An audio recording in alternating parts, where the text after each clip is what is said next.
Olá pessoal, nesse vídeo eu vou falar sobre um episódio que aconteceu, que é narrado em Mateus, sobre o véu do templo se rasgar quando Jesus morreu. Eu já falei de dois outros eventos que teriam acontecido, segundo Mateus, que foi o terremoto e o escurecimento da terra. Esses dois terremotos e escurecimento da terra não está em Marcos, né? Também, e Lucas só aparece o escurecimento da terra. Mas os três falam de véu do templo rasgar. Então é sobre isso que eu vou falar aqui. Mateus 27, 51 fala que o véu do santuário rasgou-se em duas partes. Marcos 15, 38 também. E Lucas 23, 45. João não fala nada sobre o assunto. O Talmud, em Gitin 56b, o link aparece aqui embaixo, ele também se refere aqui lá no ano 70, na época da destruição do templo. Ele diz assim: o que Tito fez quando conquistou o templo? Ele pegou uma prostituta com a mão e entrou com ela no Santo dos Santos.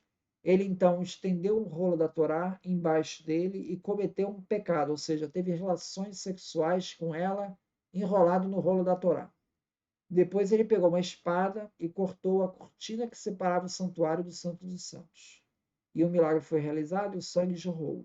Vendo o sangue, ele erroneamente pensou que havia se matado. Aqui o próprio termo é um eufemismo para Deus. Tito viu sangue saindo da cortina no local de encontro de Deus, o templo, e ele interpretou isso como um sinal que havia conseguido matar o próprio Deus. Como é declarado, teus inimigos rugem no meio do teu lugar de reunião. Eles colocaram seus próprios sinais por sinais. Salmo 74.4. Essa narrativa está no Talmud. O Talmud ele é bem tardio. Ele começa, vai do ano 200 a 500. Não dá para saber exatamente quando foi escrito isso, mas foram séculos depois dos acontecimentos, né? Seria depois de 70. Então, assim, é estranho você não aceitar a narrativa de Mateus, porque o argumento é que como é que Tito rasgou o templo se na época de Jesus o véu do templo já havia sido rasgado?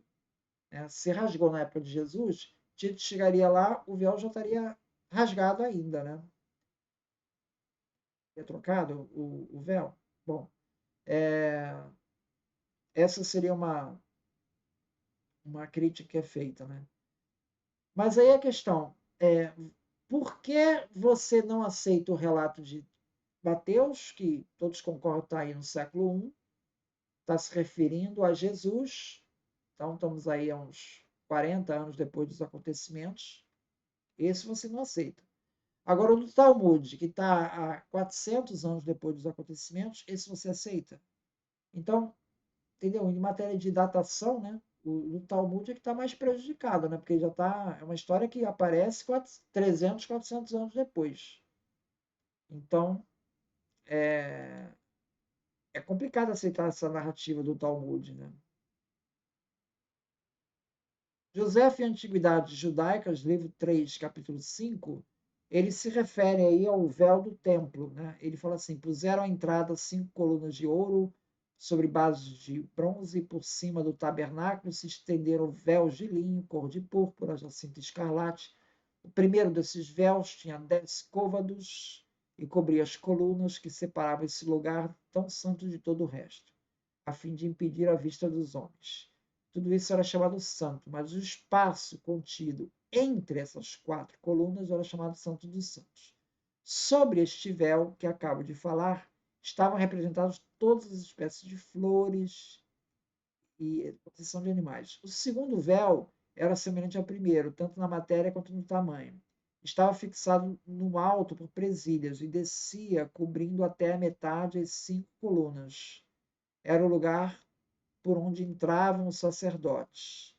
Havia sobre este véu um outro, com anéis pelos quais passava um cordão para o arreamento, principalmente nos dias de festa, a fim de que o povo pudesse ver o primeiro véu que estava cheio de figuras. Então tem 2 véus, né?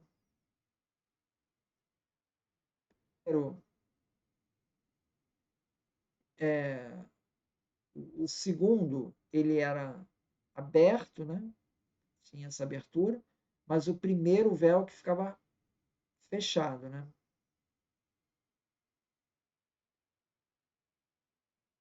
Então, o segundo véu, resistência à chuva, era estendido por cima do primeiro para resguardá-lo. Então, o segundo véu era mais para resguardar. Então, quando Mateus está falando que rasgou o véu, provavelmente é aquele primeiro, né? Era o principal, que protegia o Santo dos Santos. Tá? Então, esse véu é descrito como tendo rasgado exatamente na hora que Jesus morreu. Isso aconteceu na hora nona, isto é, às 3 horas da tarde.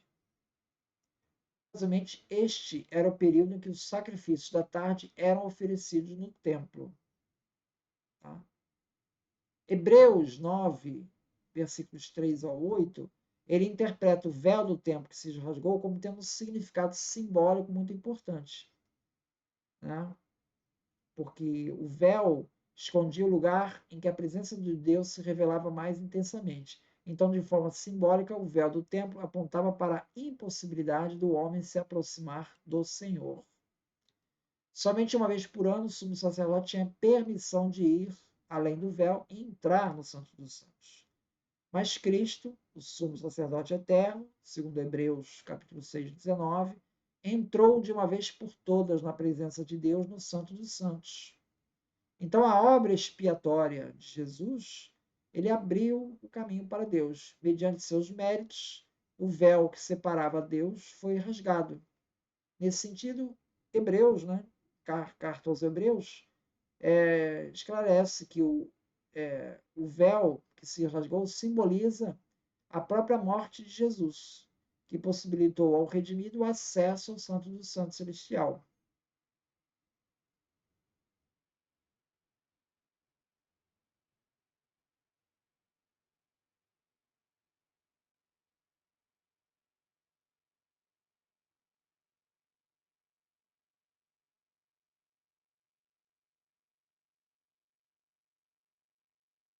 Então, existe um significado simbólico para esse rompimento do véu aí, tem um significado teológico aí que se enquadra ali com Hebreus, né?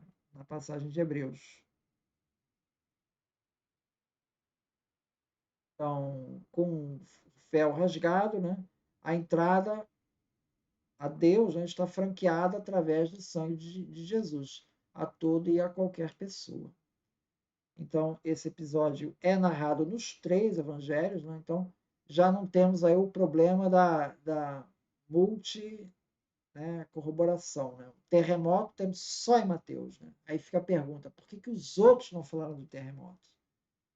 Então, esse é um ponto. Agora, o termo do véu, ele aparece nos três evangelhos e ele assume uma característica teológica ali na carta aos Hebreus. Né? Tem uma importância, né? Faz um paralelo teológico ali na carta aos Hebreus. Né? Existe a questão lá do Talmud, mas esse é muito mais tardio, não há paralelo com essa versão. Então, essa narrativa ela é corroborada pelos 3 evangelhos. Então é isso. Muito obrigado, então.